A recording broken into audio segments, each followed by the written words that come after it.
हमारे चैनल को सब्सक्राइब करें और बेल आइकन दबाएं।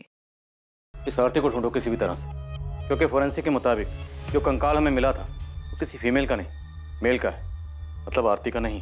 उन दोनों की तरह ये भी हमारे साथ लुका छुपी का खेल खेल रही है। हो सकता है इन तीनों ने मिलकर किसी और को मार दिया। हमें ध्यान रखना होगा, किसी को बदबू नहीं आनी चाहिए। अभी हम तीनों की जिम्मेदारी है। इसके लिए हमारे चेहरे पर शिकन नहीं होनी चाहिए, एकदम नॉर्मल मुस्कुराते हुए। ठीक है आरती? और उस अनजान आदमी को मारने के बाद तीनों को लगा होगा कि फरार होने उनके पास एक आखिरी रास्ता बचा। इसके चांसेस बहुत ज़्यादा हैं। मुझे लगता है हमें सबसे एक बार फिर से बात करनी चाहिए। हो सकता है किसी के जहन से कोई बात निकल गई हो। सर, ये मकान मालिक रमन हमसे कुछ छुपा रहा है। इसे पक्का कुछ पता है, हमें इससे बात करनी चाहिए। शायद इसको पता था कि तुलसी के पौधे के नीचे एक लाश छुपाई गई थी। हो सकता है इसे तुलसी के पौधे में पानी डलवाने की बड़ी चिंता थी। अरे ये तुलसी में पानी नहीं डालती क्या? देखो कितना सूख गया है। और हितेश और धर्मेश के गायब होने का फायदा उठाकर हो सकता है ये शायद अपने को जुर्म छुपा रहा। इन तीनों के ही ज्यादा चांसेस हैं, धर्मेश, हितेश और ये रमन। अब या तो इन तीनों में से किसी एक ने या इन तीनों ने मिलकर ये कांड किया। धर्मेश के कंसल्टेंसी वाले फ्रेंड तेजस को बुलाओ। मुझे लगता है उससे बात करके हमें कुछ सुराग जरूर मिलेगा। और धर्मेश और हितेश दोनों की फैमिली से कांटेक्ट करो। दोनों के माँ बाप को कहो कि उन्हें वापिस से यहाँ सूरत आना होगा डीएनए सैंपल्स के लिए। अगर कोई ज्यादा नाटक करें तो बता देना। कंकाल मिला है जो किसी का भी हो सकता है। जी सर। और इस रमन को भी बुला लें। बुला लो। हो सकता है सबसे बड़ा झूठा यही क्राइम सीन वाले मकान का मालिक है। हो सकता है तुलसी के पौधे के लिए इतना बड़ा जो स्ट्रक्चर बनाया उसके पीछे इसी का दिमाग। पुलिस के पास आगे कोई रास्ता नहीं था, इसलिए उन्होंने नए सिरे से तहकीकात को आगे बढ़ाने का फैसला किया। और इस बार भाग्य उनका साथ देने वाला था। उनकी पूछताछ उन्हें घटनाओं के सबसे चौंका देने वाले मोड़ पर ले जाने वाली थी। अरे कोकिला, देखो तो किसका फोन है? नाम नहीं है, किसी लैंडलाइन से है। हेलो, राणा नगर पुलिस स्टेशन से एएसआई रीवा सेठ बोल रही। हाँ मैडम, धर्मेश और हितेश मिल गए क्या? नहीं, लेकिन इतना कंफर्म हुआ है कि जो कंकाल मिला है वो किसी आदमी का है। क्या हुआ? क्या बोल रहे? हेलो? हाँ मैडम, उनकी कोई खबर आई क्या? नहीं हसमुख जी, लेकिन उनके किराए वाले मकान से जो कंकाल मिला था इतना कंफर्म हो गया है कि वो कंकाल किसी आदमी का है। उस कंकाल के आइडेंटिफिकेशन के लिए हमें डीएनए टेस्ट करवाना पड़ेगा, जिसके लिए आपका और कोकिला जी का डीएनए सैंपल चाहिए। अरे पर हम क्यों सैंपल देंगे? हमारा क्या लेना देना है डीएनए से? देखो वो आदमी कौन है, क्या है, हमें क्या पता?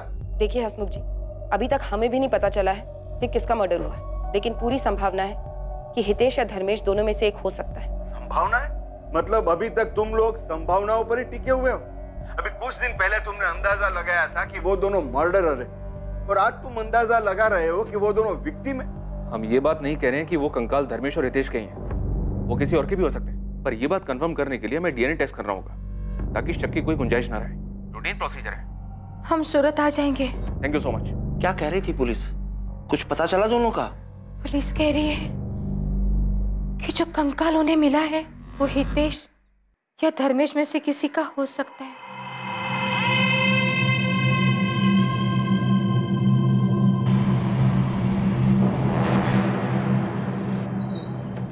धर्मेश तुम्हारा दोस्त, तो उसने कुछ तो बताया होगा। दिमाग पे थोड़ा जोर डालो। वो मुंबई में नया बिजनेस खोलने की सोच रहा था, शायद उस बारे में कुछ कहा।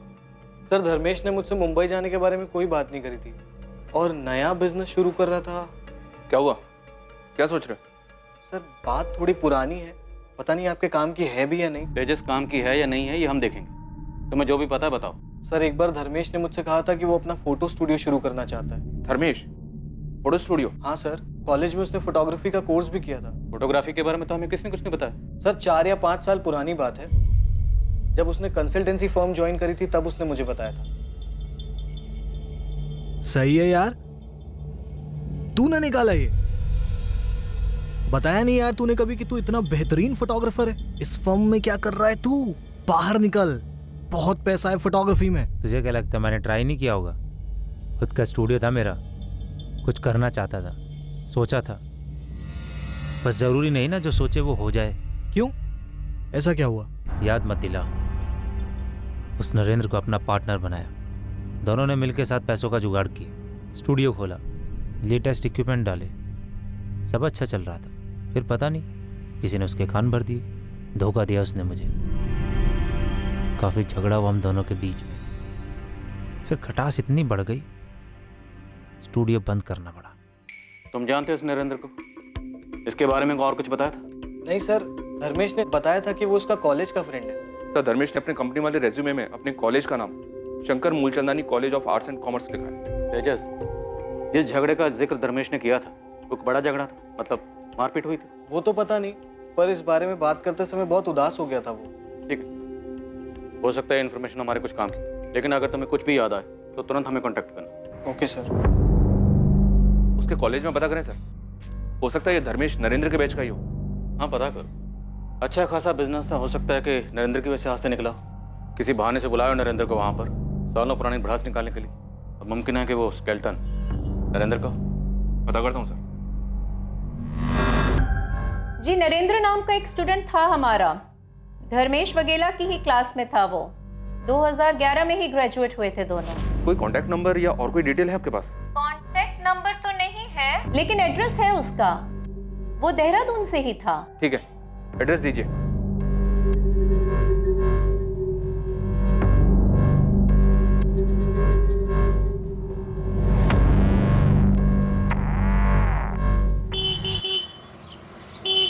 माँ मैं निकल रहा हूँ, देर होगी मुझे तो मैं फोन करूंगा। हाँ अरे ऐसी कौन सी जगह जा रहा है जहाँ देर हो जाएगी तुझे? अरे सुन तो। जय श्री कृष्णा दीदी, कैसी हैं आप? जय श्री कृष्णा। कहाँ लेके जा रहा है तू इसको?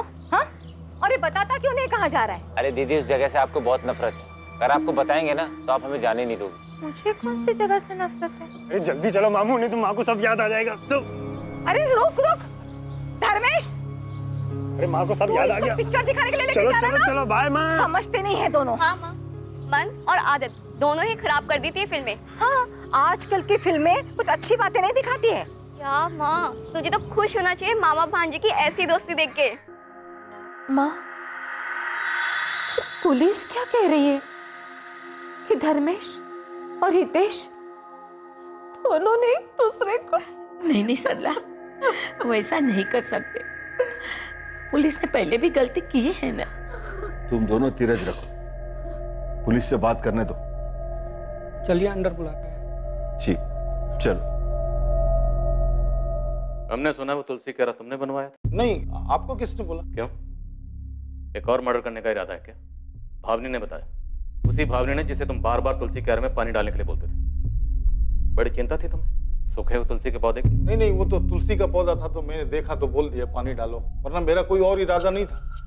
मैं क्यों बोलता इतने बड़े पहाड़ जैसे तुलसी क्यारे में पानी डालने के लिए? अगर वो तुलसी क्यारा तुम्हें इतने अजीब लग रहा था, पहाड़ जैसा लग रहा था, तो धर्मेश और हितेश के जाने के बाद उसे तोड़वाया क्यों? अरे वो तो मैंने इसलिए नहीं तोड़वाया कि इतना मजदूर लगते 1000-1500 खर्चा हो जाता मेरा, तो मैं सोचा कि जो किराए पे आएगा वो अपने आप करा लेगा, उसका सिर दर्द। प्लान अच्छा था, पर तुम भूल गए कि तुम्हारा भांडा तो एक न एक दिन फूटना ही था, और ये काम किया विद्या और मुकुंद ने। और वो तुलसी क्यारा तुमने इसलिए नहीं तोड़वाया क्योंकि तुम जानते थे कि उसके अंदर क्या है। तुमने सोचा मौका अच्छा है, अनजान बन के पीछे छुड़ा लेता हूँ। नहीं, मैं कसम खा के बोल रहा हूँ, मेरे को कुछ नहीं मालूम था कि उसके अंदर क्या कोई लाश है कि कंकाल है, मालूम नहीं था।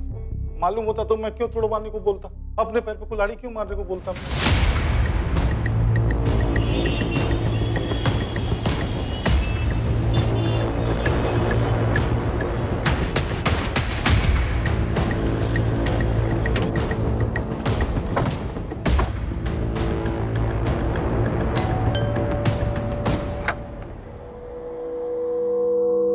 नरेंद्र वर्मा? जी मैं ही नरेंद्र हूँ। धर्मेश वागले को जानते हो तुम? सर मैं कैसे बताऊँ धर्मेश कहाँ होगा? आप मुझे क्यों पूछ रहे हो? हमने सुना है कि धर्मेश के साथ तुम्हारा झगड़ा हुआ था, तुमने धोखा दिया था उसे। मैंने धोखा दिया सर? सर सच बात तो ये है कि वो खुद एक धोखेबाज था। यही देहरादून में फोटोग्राफी स्टूडियो शुरू किया था हमने। 3 महीने सर किसी तरह मैंने गाड़ी खींची और नहीं हो पाया सर। भाई 2-3 लेंस लेने पड़ेंगे, पैसे का जुगाड़ कर ले। लेकिन क्यों लेना है जब उसके बिना भी काम चल रहा है? तो भाई काम चल रहा है, अच्छा काम नहीं चल रहा है। देख भाई तू भी जानता है, और ये बात हुई थी हमारी कि शुरू के 6 महीने 10 लाख में निकल जाएंगे। हाँ तो क्या पता नहीं 2 महीने में खर्चा कितना हुआ है? 13 लाख रुपए। एक फूटी कौड़ी का कोई रिटर्न वापस नहीं आ रहा है। ऐसा नहीं चलता है धंधा भाई। तू कहना क्या चाहता है? ये पैसे ना बिजनेस में लगे, मेरे ऊपर खर्चा नहीं हुआ है, और मेरा टाइम मेरी मेहनत उसका क्या भाई?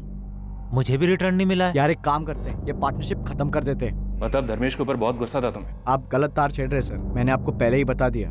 पिछले 6-7 साल से एक दूसरे की शक्ल भी नहीं देखी हमने। सर 13 लाख के लिए मैं उसको किडनैप कर दूं, मर्डर कर दूं? मर्डर की तो मैंने बात ही नहीं की, मैंने तो बस इतना कहा कि धर्मेश मिसिंग है। सर आप गलत समझ रहे सर, सर मैं ये कहना चाहता था कि मैं सीधे सीधे बात करने वाला आदमी हूँ। अब मैं भी तुमसे सीधी सीधी बात करता हूँ। आरती छाबड़ा को जानते हो तुम? जी सर बिल्कुल जानता हूँ। धर्मेश की कॉलेज वाली गर्लफ्रेंड थी सर। सर हम साथ में ही पढ़ाई करते थे और साथ में ही हैंग आउट था हमारा। और ये रिलेशन कितना सीरियस था? बाद में भी साथ थे दोनों? सर बात का तो नहीं पता, लेकिन इतना पता है कि धर्मेश कॉलेज में साई की तरह उसके साथ रहता था। आरती को कोई आंख उठाकर भी नहीं दिखता था कॉलेज में।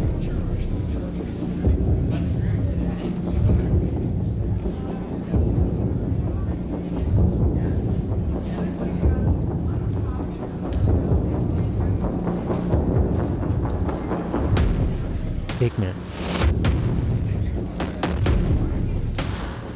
क्या घूर रहा है? लड़की अनकंफर्टेबल हो रही है, दिखाई नहीं दे रहा है। ओ बॉडीगार्ड, तू जाना अपना काम कर। बंदी है मेरी वो, ऊपर से अकड़ भी दिखा रहा है।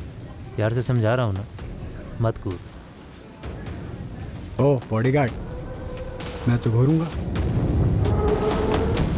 तू क्या कर लेगा? बता सकते हो आरती हमें कहाँ मिल सकती है? सर अब वो कहाँ होगी ये तो नहीं पता, लेकिन मैं आपको उसके घर का पता दे सकता हूँ, यही देहरादून में। एड्रेस दो उसका। जहां एक तरफ देहरादून गई पुलिस अब तक हाथ ना आने वाली आरती चावड़ा तक पहुंचने के करीब थी, वहीं दूसरी तरफ सूरत में कुछ चौंकाने वाले घटनाक्रम सामने आने वाले थे जो पुलिस के सामने सवालिया निशान की तरह खड़े होने वाले थे। क्या थी ये खबर? क्या ये खबर इस केस की दशा और दिशा दोनों बदलने वाली थी? सर, नासिक पुलिस का फोन आया था। 2 दिन पहले नासिक में मंगोल नाका के पास उन्हें एक आदमी की डेड बॉडी मिली, लेकिन मर्डर के बाद पत्थर से उसका चेहरा बिगाड़ दिया गया। अगर धर्मेश की बॉडी नासिक में मिली है तो कंकाल किसका है जो हमें मिला? हितेश या फिर किसी और का जिसके बारे में हमने सोचा ही नहीं? आरती, क्या इन दोनों मर्डर्स के पीछे आरती? हो सकता है सर। ये डेड बॉडी मिलने के बाद तो हमारा पूरा केस ही उलट गया।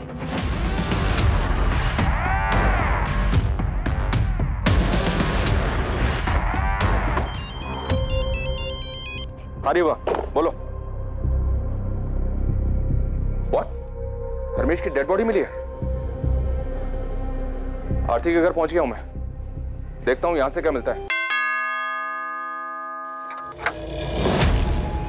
जी, हमें आरती से बात करनी है। आप? Sub inspector Sunil Goradia, Gujarat police. लेकिन वो तो सूरत में ही रह रही सर, पिछले 3 सालों से। सूरत में किस जगह? धर्मा रोड के पास। आरती काम क्या करती है वहाँ? जी सर, वो HR मैनेजर है। किसी धर्मेश को जानते हैं आप लोग? धर्मेश? नहीं सर। ताजू, आपको नहीं पता? कौन है ये धर्मेश सर? धर्मेश आरती का बॉयफ्रेंड है। तुम्हें कुछ पता था इसके बारे में? नहीं जी, मुझे भी अभी पता चल रहा है। पर हुआ क्या सर? धर्मेश की डेड बॉडी मिली हमें, और उसका भांजा हितेश मिसिंग है। जिस घर में धर्मेश और हितेश किराए पर रहते थे, हमें पहले वहां कंकाल मिला, और अब धर्मेश की बॉडी। इन सबसे आरती का क्या लेना देना सर? भरत जी, आरती सूरत में एक ऐसी अकेली इंसान है जिसे धर्मेश और हितेश जानते थे। मैं आरती को फोन करता हूँ सर। नहीं, आप उसे कॉल नहीं करेंगे। उसका कॉन्टैक्ट नंबर और एड्रेस हमें दीजिए, और जॉब डिटेल्स भी। तारा, इसमें आरती की ही भलाई है। अगर हमारे यहाँ से जाने के बाद आप उसे इन्फॉर्म नहीं करेंगे तो। ये क्या बोल रहे हैं आप? क्या हुआ? किसका फोन था? पुलिस बोल रही है कि धर्मेश की लाश मिली है। जी सर, आरती के पेरेंट्स तो बता रहे कि वो सूरत में ही है। उसका एड्रेस और फोन नंबर मिला है। रीवा गई है उसे उठाने, उस एड्रेस पर। जल्दी।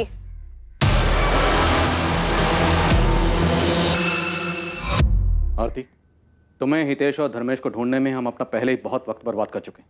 अब हमारा और वक्त बर्बाद मत करना। अगर अपनी सलामती चाहती हो तो बता दो कंकाल किसका था। कंकाल? हाँ, कंकाल। किसका कंकाल? इंसानी कंकाल, जो हमें उस मकान में तुलसी कारा के नीचे मिला जहाँ धर्मेश किराए पे रहता था। वो कंकाल जिसकी खबर पूरे जमाने को है, हर न्यूज़पेपर, हर न्यूज़ चैनल में खबर है, लेकिन तुम्हें खबर नहीं है। सर मैं न्यूज़ भी नहीं देखती, मेरे घर पे तो न्यूज़पेपर भी नहीं आता है। लेकिन तुम तो उस मकान में जाती थी ना, धर्मेश की गर्लफ्रेंड थी ना तुम उस घर में वो तुलसी कारा तो याद होगा ना? याद है सर, देखा था मैंने, लेकिन मुझे कैसे पता कि उसके अंदर क्या है और धर्मेश और हितेश ने ही कुछ किया है। लेकिन वो तुलसी क्यारा बनवाया तो उन दोनों ने था ना। बालकनी के बीचों बीच इतना बड़ा तुलसी क्यारा बनवाया, तुम्हें अजीब नहीं लगा? आरती, क्या जानती 2017 में क्या हुआ था? मैं सच कह रही हूँ, मैं कुछ नहीं जानती हूँ। तब तो तुम ये भी नहीं जानती हो कि अक्टूबर 2017 से धर्मेश और हितेश गायब थे, और अब धर्मेश की लाश मिली। धर्मेश की लाश? धर्मेश की लाश 2 दिन पहले बॉडी मिली है उसकी, नासिक में। मर्डर हुआ उसका। 2 दिन पहले? अक्टूबर 2017 से हितेश और धर्मेश कहाँ गायब थे? मेरी कुछ समझ में नहीं आ रहा है कि आप क्या बोल रहे हैं। मुझे तो ये भी नहीं पता कि धर्मेश और हितेश मिसिंग हैं। अब आप कह रहे हैं कि उसकी लाश मिली है। आखिरी बार पूछ रहा हूँ, 2017 में क्या हुआ था? तुम तीनों ने मिलकर किसे मारा था? हमने किसी को नहीं मारा सर। तुम भागी क्यों थी? अपना फोन नंबर क्यों चेंज किया? सर मैं भागी नहीं थी, मेरा फोन खो गया था इसलिए मैंने नया नंबर लिया था। सर मुझे सच में नहीं समझ आ रहा है कि आप क्या बोल रहे हैं। धर्मेश से तो अभी 10 दिन पहले मेरी बात हुई है और अब आप कह रहे हैं कि वो मिसिंग है, मर्डर। हितेश के साथ तुम्हारा क्या रिश्ता था? सर धर्मेश और मैं कॉलेज के दिनों से रिलेशनशिप में थे। वो कॉलेज के बाद यहाँ सूरत शिफ्ट हो गया था और मैं वहाँ देहरादून में ही रह गई थी। हम मिल नहीं पाते थे इसलिए मैं भी यहाँ शिफ्ट हो गई, तभी हितेश से मिली। हितेश, देख कौन आया। तेरी मामी आरती। मुझे लगा ही था। अच्छा लगा तुमसे मिलकर आरती। वैसे धर्मेश ने मुझे कभी बताया नहीं, लेकिन अब समझ में आ रहा है क्यों नहीं बताया। तुम हो ही इतनी ब्यूटीफुल। अब क्या कर रहा है? तेरी मामी है। मामी लोग बुड्ढी होती हैं, लेकिन ये तो मैं ना तुम्हें आरती बुलाऊंगा, ठीक है? मामी मामी नहीं। देख लो चलेगा। अब कोई तो होगा जिसके साथ मिलकर मैं धर्मेश की बैंड बजा सकूंगा। वाह बेटा, मामी क्या थी, मामा का प्यार भूल गया। धर्मेश और हितेश बिल्कुल दोस्त जैसे थे। उनको देख के कोई कह ही नहीं सकता था कि वो मामा भांजे हैं। तुम्हारा हितेश के साथ क्या रिश्ता था? सर मेरे तो फ्रेंड जैसा था। मुझे लगा तुम कहोगे कि गर्लफ्रेंड बॉयफ्रेंड। ये क्या बोल रहे हैं सर? मैं यहाँ बैठी हूँ, इसका मतलब कुछ भी बोलेंगे आप? मेरे छोटे भाई जैसा था वो। लेकिन हमने तो सुना है कि तुम अक्सर उसी के साथ दिखती थी। तो इसका ये मतलब निकालेंगे आप?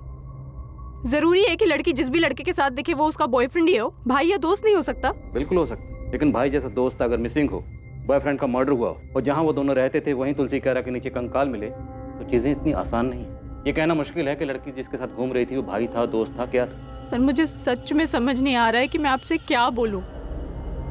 धर्मेश ने अपना जॉब छोड़ा था कि वो अपना फोटो स्टूडियो स्टार्ट कर सके, और उसका फोटो स्टूडियो सेटअप होते ही हम शादी करने वाले थे। तुमने कहा कि 10 दिन पहले तुम्हारी धर्मेश से बात हुई थी।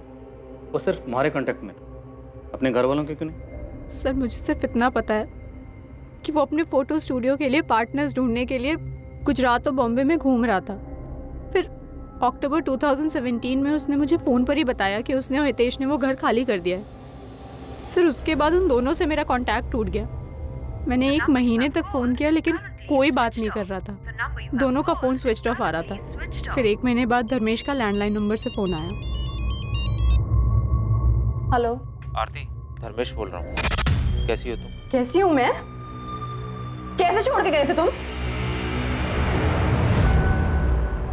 कहाँ चले गए थे तुम धर्मेश? आई एम सॉरी आरती, वो मैं गुजरात से बाहर हूँ। स्टूडियो के लिए कुछ पैसे का जुगाड़ करने गया, बस उसी में लगा हूँ। इधर उधर भटक रहा हूँ। जैसे कुछ सेटल होता है तुम्हें बता दूँ। और हितेश भी मेरे साथ है, तुम टेंशन मत लो। बिना बताए ऐसे कैसे चले गए? मिल के भी तो जा सकते थे ना? अच्छा मुझे भी निकलना है, बाद में बात करता हूँ। Okay bye. उसके बाद पिछले 2 सालों में मैं और धर्मेश कभी कभी मिलते थे। हर बार वो एक अलग शहर से मिलने आता था। फिर 1 महीने पहले जब मैं और धर्मेश मिले तो उसने बताया कि वो मुंबई सेटल हो गया है। तुमने नोटिस किया वो कभी कुछ परेशान रहा हो? परेशान तो था सर, पर मुझे लगा कि वो अपने बिजनेस के लिए पैसे जुटाने में परेशान है। इतने दिनों तक हितेश से तुम्हारी कोई बात नहीं हुई सर। शुरुआत में 1-2 बार धर्मेश से पूछा था मैंने, पर उसने कहा कि वो अपने मेरठ वाले ट्रैवलिंग जॉब में बिजी है। तुम्हें धर्मेश ने जो बताया तुमने मान लिया? पुलिस को बेवकूफ समझती हो क्या? सर मैं किसी को बेवकूफ नहीं समझती। धर्मेश ने जो बोला मैंने यकीन कर लिया। और हितेश का नया नंबर भी नहीं था मेरे पास, और हितेश चाहता तो वो भी मुझे कांटेक्ट कर सकता था, पर ऐसा नहीं हुआ। ठीक है तुम जा सकते, लेकिन शहर छोड़कर कहीं मत जाना।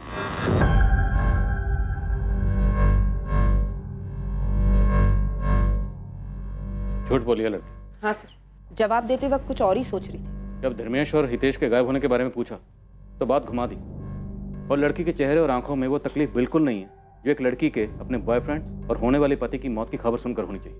शायद कुछ छुपा रही है सर।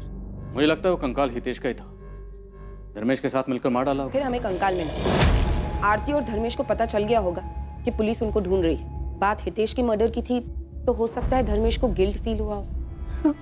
अब बर्दाश्त नहीं होता है।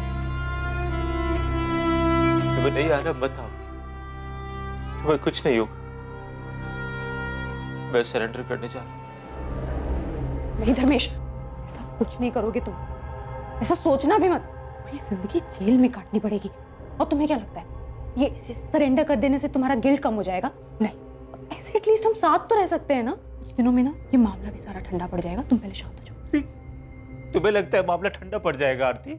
ये कोई चोरी और 420 का केस नहीं, ये मर्डर है। मैं चाह रहा हूँ सरेंडर करने। मैं जा रहा हूँ आरती। नहीं धर्मेश, लेकिन अगर धर्मेश पुलिस से कन्फेस करता तो आरती को पता था कि आरती भी जुर्म में शामिल है। सजा उससे भी होगी, जो शायद आरती को मंजूर ना होगा। तो हो सकता है इसीलिए आरती ने धर्मेश को मार डाला या मरवा डाला। धर्मेश को मारना पड़ेगा, लेकिन हाँ ध्यान रहे एक्सीडेंट लगना चाहिए।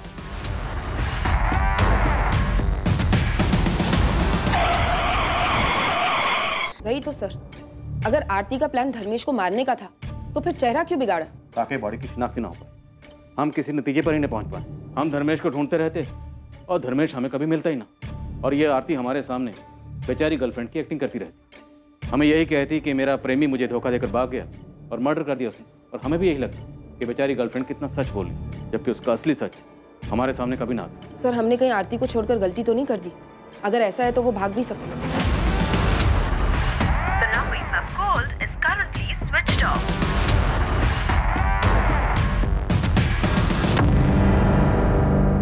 मुझे नहीं लगता आरती भागेगी। ये खेल उसने शुरू किया है कि उसे पूरा करेगी। एक काम करो, इसका फोन सर्विलेंस पर डालो और इस पर हर वक्त नजर रखो। ये कोई ना कोई गलती जरूर करेगी। इसके पीछे लग जाओ साई की तरह, चुपचाप, कोई आहट नहीं। सर,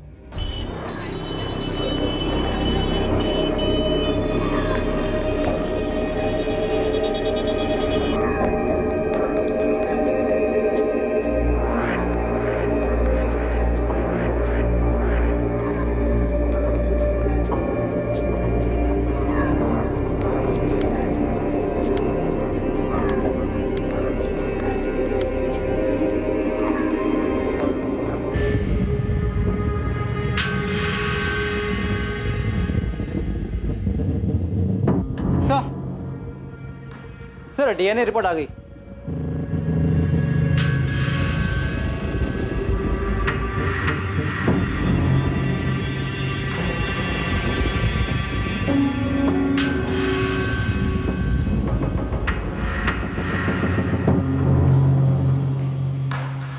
मेरी तो कुछ समझ में ही नहीं आ रहा है कि सब क्या हो रहा है। कौन मारेगा धर्मेश को? और ये हितेश कहाँ चला गया? अपने मामा के अंतिम संस्कार में भी नहीं आया। क्यों भाग रहा है ये हितेश? कहीं इसने तो धर्मेश को नहीं मारा? माँ, आपको ऐसा लगता है कि वो दोनों मर्डर कर सकते हैं? मैं नहीं मानती कि धर्मेश मामा और हितेश भैया एक दूसरे के साथ ऐसा करेंगे। जरूर उनके साथ कुछ गलत हुआ है। बस एक बार हितेश भैया मिल जाए।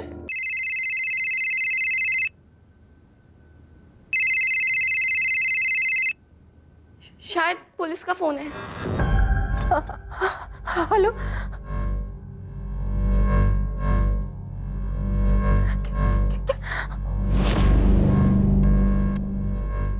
माँ, क्या हुआ माँ? बोलो माँ। सरला, क्या कह रही थी पुलिस? कंकाल हितेश का ही है।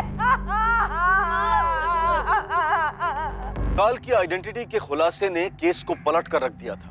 जहां शुरुआत में हितेश सोलंकी और धर्मेश वगेला मर्डर के जुर्म में मुख्य संदिग्ध थे, वहीं अब दोनों पीड़ित करार हो चुके थे। कंकाल हितेश का था, यह तो साबित हो चुका था, लेकिन क्या सच में धर्मेश की मौत भी एक्सीडेंट की आड़ में एक मर्डर था? आखिर 2 साल पहले ऐसा क्या हुआ था? इन 2 सालों में धर्मेश कहां था? और सबसे ज्यादा जरूरी सवाल ये कि इन दोनों की हत्या की साजिश के पीछे कौन था? पुलिस इन सवालों के जवाब तलाशने में लगी हुई थी और इस वक्त उन्हें आरती चावड़ा पर ही सबसे ज्यादा शक था। क्या पुलिस वाकई सही दिशा में थी या फिर इन सब के पीछे कोई और ही था जो पर्दे के पीछे से अपनी उंगलियों पर सभी को कठपुतली की तरह नचा रहा था? सर, आरती अपने घर से निकल चुकी, हमारी कांस्टेबल लगी है उसके पीछे। आरती को उठा लेते हैं सर। नहीं सुनिए, ये आरती कोई बड़ा गेम खेल ली, खेलने दो इसे। लेकिन आंख, नाक, कान, मुंह सब खुले रखो। ये आरती कोई ना कोई गलती जरूर करे।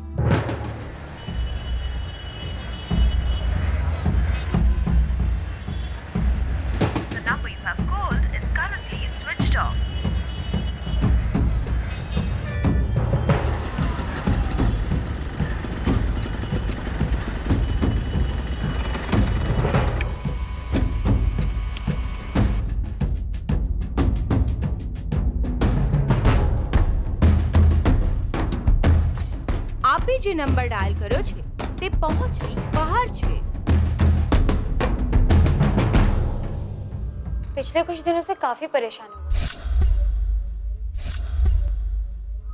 मैंने पूछा भी लेकिन कुछ बताती ही नहीं है। चुप छुपाकर किसी के साथ फोन पर बात करती है क्या?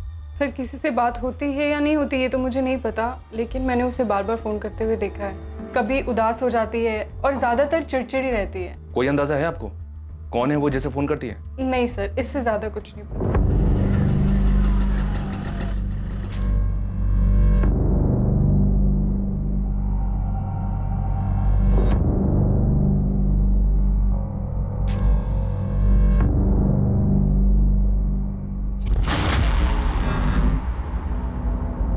लेकिन ऐसा कैसे होने दिया तुमने?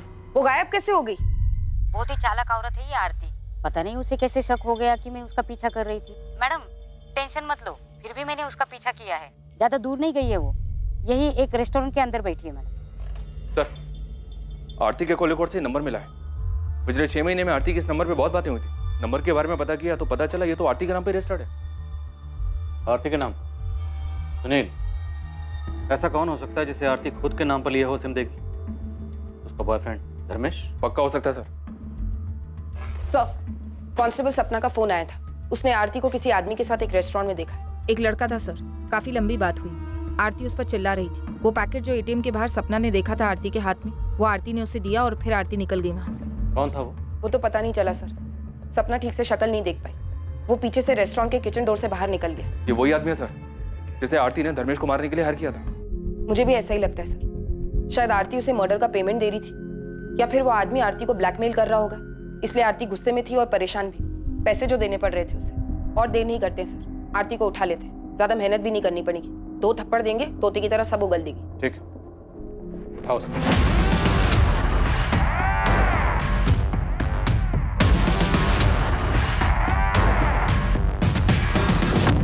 तो तुमने धर्मेश को मरवाया। जिस शख्स से मरवाया उसके मुंह में पैसे ठूसे थे, लेकिन वो तुम्हें ब्लैकमेल कर रहा है, इसलिए आजकल इतनी परेशान हो। लेकिन जितनी परेशान आजकल हो तब तो नहीं थी जब धर्मेश की मौत की खबर तुम्हें सुनाई थी। गर्लफ्रेंड थी, दोनों के बीच में प्यार मोहब्बत था, फिर भी धर्मेश की मौत की खबर सुनकर तुम हैरान जरूर हो, लेकिन तकलीफ नहीं। तुम्हें आइडिया है कि क्या हुआ होगा? तुमने और धर्मेश ने मिलकर हितेश को मार डाला, लेकिन जब हितेश का कंकाल मिला धर्मेश घबरा गया, डर गया, वो सरेंडर करने की बात करने लगा। अब तुम्हें लगा कि अगर धर्मेश ने सरेंडर कर दिया, उसने अपना जुर्म कबूल कर लिया, तो तुम भी लपेटे में आओगे, इसलिए तुमने धर्मेश को मरवा डाला। बोलो, तुमने और धर्मेश ने मिलकर हितेश को क्यों मारा? तुम्हारे धर्मेश और हितेश के बीच में क्या हुआ था? अपने आप मुंह खोलेगी या जबरदस्ती करनी पड़ेगी? बोल, धर्मेश को कैसे और क्यों मारा?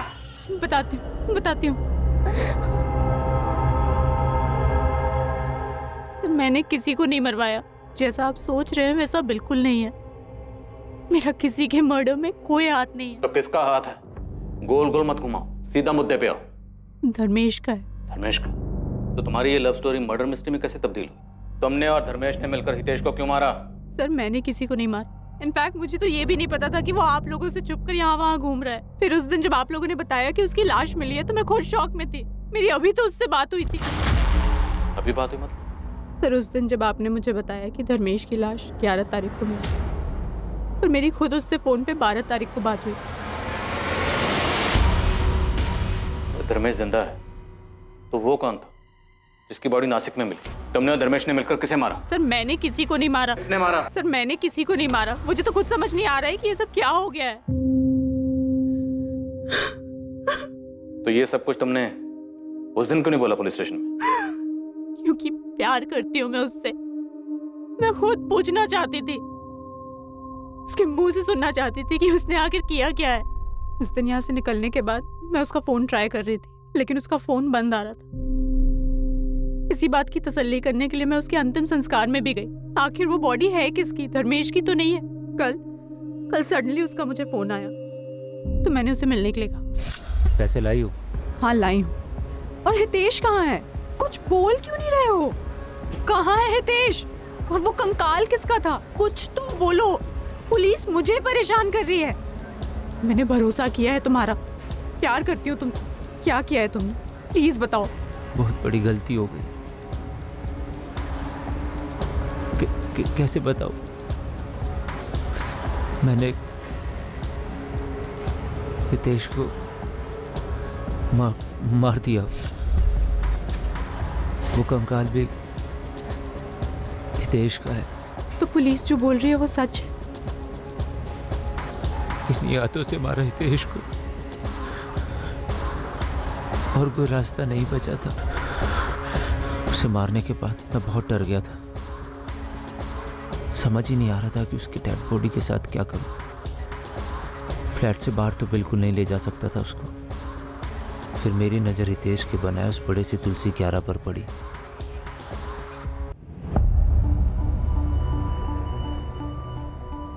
मैंने इंटरनेट पर ढूंढना शुरू किया कि डेड बॉडी को जल्दी से जल्दी डिकम्पोज कैसे किया जा सकता है। वहाँ से मुझे नमक के बारे में पता चला।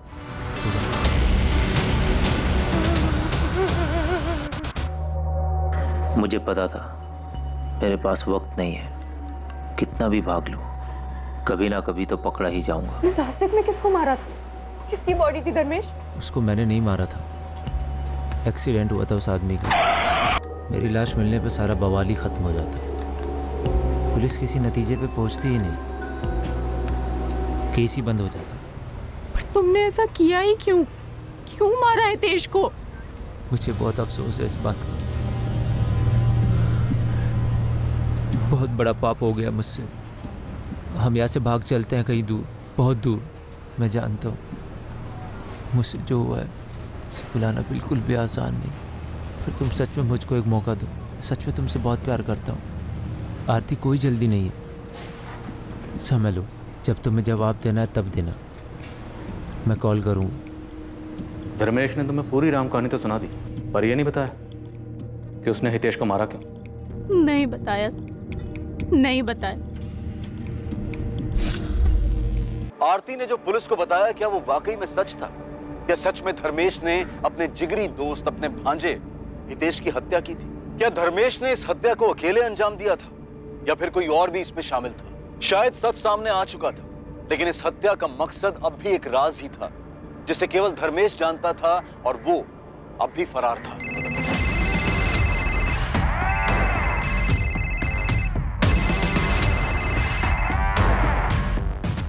हेलो,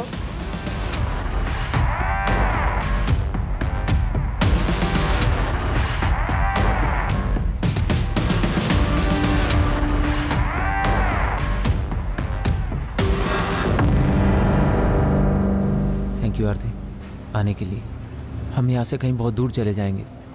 जानता हूँ कि शायद तुम भी मुझे कभी माफ़ नहीं करोगे, लेकिन मेरा यकीन करो, एक बार इस गंदगी से बाहर निकल गए ना, सब ठीक हो जाएगा। देश के बिना भी सब पहले जैसा होगा। मैं जानता हूँ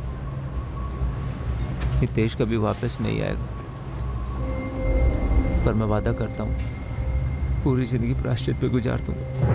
प्रायश्चित तो तुम्हें पूरी जिंदगी करना ही है, ज़्यादा दूर नहीं, यहीं सूरत की जेल में। चले, अब चोर सिपाही का खेल बहुत हो गया।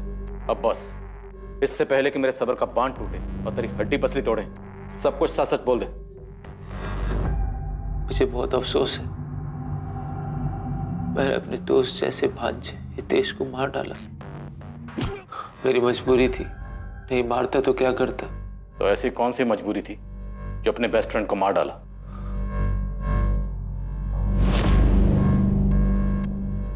शुरू से ही हितेश आरती के साथ मजाक करने लगा था, तब मुझे कोई तकलीफ नहीं हुई।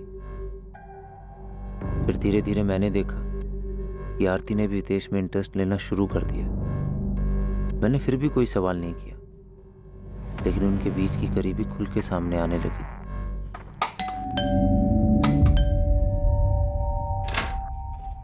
हेलो, तुम यहाँ?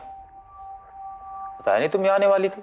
ऐसे ही चली आई, घर पे इतना बोर हो रहा था तो मैंने सोचा यहाँ आके हितेश के जोक सुन लेते। चल।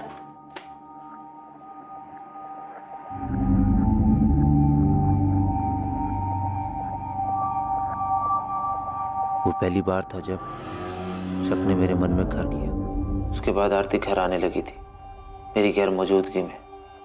मुझे उनके बीच की नजदीकियां साफ साफ दिखाई देने लगी थी। हितेश भी बदल गया था। तेरा फोन देना, मेरे फोन की बैटरी खत्म हो गई है। अरे फोन में लॉक लगा दी, ऐसा क्या है भाई जो छिपा रहा है? अरे नहीं मामू, वो तो बस ऐसे ही। मैंने सोचा फोन में फंक्शन है तो क्यों छोड़ूं, यूज कर लेता हूँ। उससे पहले हितेश ने कभी भी अपना फोन लॉक नहीं किया था और हमें एक दूसरे के सारे पासवर्ड भी पता थे, लेकिन उसने हर चीज पर पासवर्ड लगा दिया था, जिससे मेरा शक और गहरा हो गया। अचानक मेरे दिमाग में वो सब आने लगा। उन दोनों ने मेरे पीठ पीछे क्या गुल खिलाया होगा। मुझे रात को नींद नहीं आती थी। फिर अंदर गुस्सा भर गया था। नफरत हो गई थी मुझे हितेश से। उसने आरती पे बुरी नजर डाल के दोस्ती का बहुत बड़ा इम्तिहान लिया। हम दोनों के बीच में भाईचारा भी खत्म हो गया था। तो तुमने कौन सा रिश्ता निभाया? मामा होकर सगे भांजे को मार डाला? हाँ, ये सब मैंने जुलाई 2017 में प्लान किया। मैंने हितेश को बोला कि रमन को जाके बोले कि घर खाली करना है, और उसी दौरान मैंने अपने ऑफिस में भी रेजिग्नेशन दे दिया। उसके बाद मैंने हितेश को मार दिया और उसकी बॉडी को 2 महीने दफनाने के बाद तक मैं वहीं रुका, ये देखने के लिए कि कोई स्मेल तो नहीं आ रही। और इसी दौरान मैंने ये भ्रम फैलाया कि हितेश जिंदा है, किसी को कोई शक ना हो। उसके फोन से उसके पेरेंट्स के साथ मैसेज पे बात करता रहा। उसके बॉस को भी मैसेज मैंने ही किया। तो हितेश को मारकर आरती तुम्हें वापस मिल गई? तो हितेश को मारकर आरती तुम्हें वापस मिल गई? मेरी सबसे बड़ी भूल थी। दोनों के बीच में कुछ नहीं था। हमें तो ये पता है, लेकिन तुम्हें कब यकीन हुआ कि उन दोनों के बीच में वाकई कुछ नहीं था? हितेश की मौत के काफी दिनों के बाद मैं आरती से मिला। उसने हितेश को लेके कुछ ज्यादा सवाल नहीं किए। मुझे लेके परेशान थी और उसे मुझ पर भरोसा भी हो गया था। तब मुझे यकीन हुआ उससे बहुत बड़ी भूल हो गई। भूल?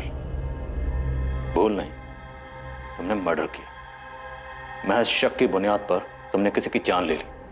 तुम कह रहे हो तुमसे भूल हो गई, और मुझे पूरा यकीन है कि तुम्हें सख्त से सख्त सजा देने में कानून कोई भूल नहीं करेगा।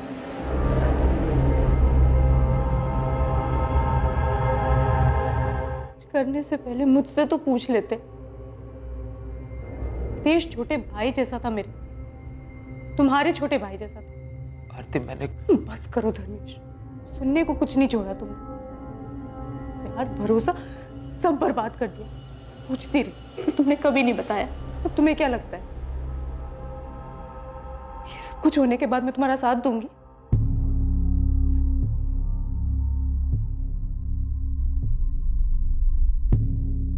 धर्मेश पर 2 केसेस के चार्जेस लगे। पहला हितेश की हत्या के लिए और दूसरा उस अनजान लाश को अपनी आइडेंटिटी देकर पुलिस को गुमराह करने के लिए। जलन और शक की भावनाएं जहर की तरह से फैलती और वो इंसानी दिमाग के हर कोने को दूषित कर देती, हर जागरूक विचार को नष्ट कर देती हैं, और नतीजा ये होता है कि मन में सिर्फ नफरत ही जिंदा रह पाती है। इसके वश में आने से न केवल रिश्तों में जहर घुल जाता है, बल्कि कई बार इस घटना की तरह अंजाम भयंकर भी साबित हो सकता है। मामा और भांजा होने के बावजूद हितेश और धर्मेश में सगे भाइयों से भी बढ़कर रिश्ता था, पर धर्मेश की तरफ से सिर्फ एक बेवजह की जलन ने उसके मन में शक का बीज बो दिया, जो आखिर में उसे हितेश का खून करने की साजिश तक ले गया। आरती और हितेश से बातचीत करके चीजों को स्पष्ट करने या अपने रिश्ते पर भरोसा करने की बजाय उसने जलन और बदले का आसान रास्ता चुना। अक्सर जुनून में आकर किए गए गुनाह हत्या करने की अहम वजहों में से एक, और ये ज्यादातर पल भर की नफरत का नतीजा होता है। इन हालात में हमें रुककर सुलझे दिमाग से सोचना चाहिए और परिस्थितियों का हल निकालने की कोशिश करनी चाहिए। हो सकता है कि सिर्फ संयम बरतने से ही आपराधिक घटनाओं की दर में काफी ज्यादा कमी आ जाए। अब मैं अनूप सोनी आपसे विदा लेता हूं, और हमेशा याद रखिए, क्राइम और आपके बीच में सिर्फ इतना फर्क है कि आप कितने सतर्क हैं। सतर्क रहें, सुरक्षित रहें। जय Hind. For more updates, subscribe to our channel, click the show links and enjoy watching the videos.